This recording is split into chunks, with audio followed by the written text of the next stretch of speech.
गाँव में अपना लक्ष्मी पूजा लागई बहरा सोहावन है, लागई बहरा सोहावन सोनू लागई बहरा सोहावन आ सबसे पहले दियो ये भौजी चंदा दूसर क्या बने आ सबसे पहले दियो ये भौजी चंदा दूसर क्या बने।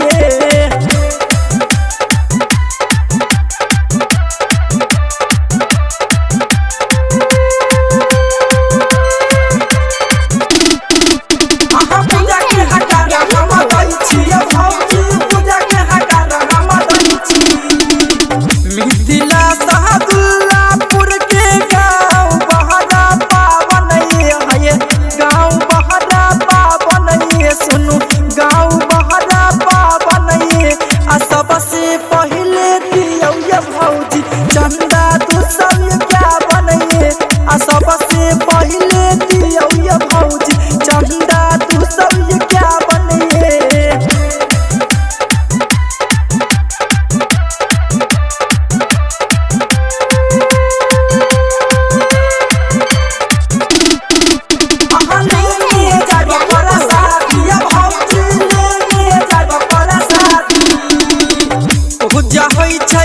धूमधाम से लागे है मन भावन है, लागे है मन भावन सुनु लागे है मन भावन आ सबसे पहले दियो ये भौजी चंदा दूसर क्या बने आ सबसे पहले दियो ये भौजी चंदा दूसर क्या बने।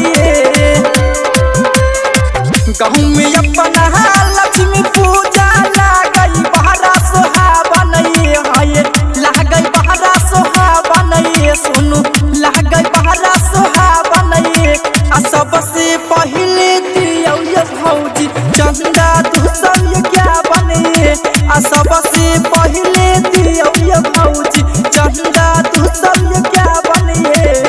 Recording studio Darbhanga.